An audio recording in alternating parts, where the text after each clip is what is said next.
हरे कृष्णा।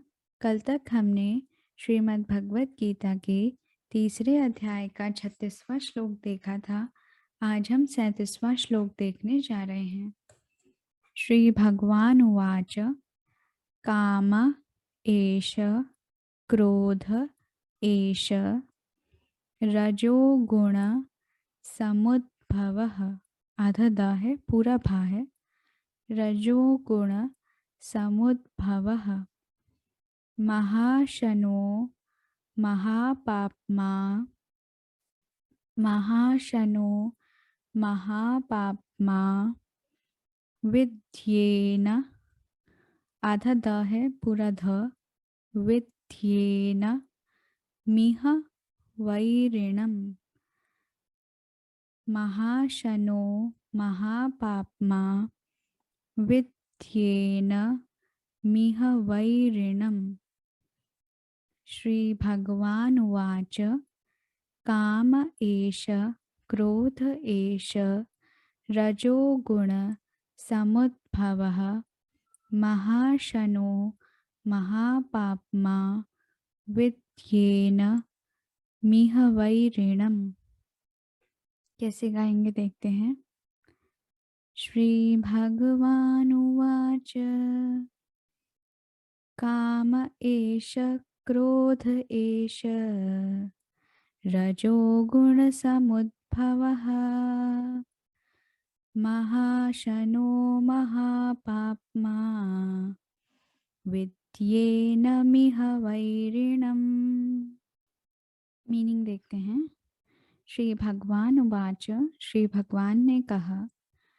काम मतलब विषय वासना, एषः मतलब यह, क्रोधः मतलब क्रोध, एषः मतलब यह, रजोगुण रजोगुण से, समुद्भवः यानी उत्पन्न, अश्नः मतलब सर्वभक्षी, महापाप्मा महान पापी, विद्धि मतलब जानो, एनम इसे, यही मतलब इस संसार में, वैरिणम मतलब महान शत्रु। भावार्थ, श्री भगवान ने कहा, हे अर्जुन, इसका कारण रजोगुण के संपर्क से उत्पन्न काम है, जो बाद में क्रोध का रूप धारण करता है और जो इस संसार का सर्वभक्षी पापी शत्रु है। तात्पर्य, जब जीवात्मा भौतिक सृष्टि के संपर्क में आता है तो उसका शाश्वत कृष्ण प्रेम रजोगुण की संगति से काम में प्रेरित परिणत हो जाता है, अथवा दूसरे शब्दों में ईश्वर प्रेम का भाव काम में उसी तरह बदल जाता है जिस तरह इमली के संसर्ग में दूध दही में बदल जाता है। और जब काम की संतुष्टि नहीं होती तो यह क्रोध में परिणत हो जाता है। क्रोध मोह में और मोह इस संसार में निरंतर बना रहता है। अतः जीवात्मा का सबसे बड़ा शत्रु काम है और यह काम ही है जो विशुद्ध आत्मा को इस संसार में फंसे रहने के लिए प्रेरित करता है। क्रोध तमोगुण का प्राकट्य है। ये गुण अपने आप को क्रोध तथा अन्य रूपों में प्रकट करते हैं। अतः यदि रहने तथा कार्य करने की विधियों द्वारा रजोगुण को तमोगुण में न गिरने देकर सतोगुण तक ऊपर उठाया जाए तो मनुष्य को क्रोध में पतित होने से आध्यात्मिक आसक्ति के द्वारा बचाया जा सकता है।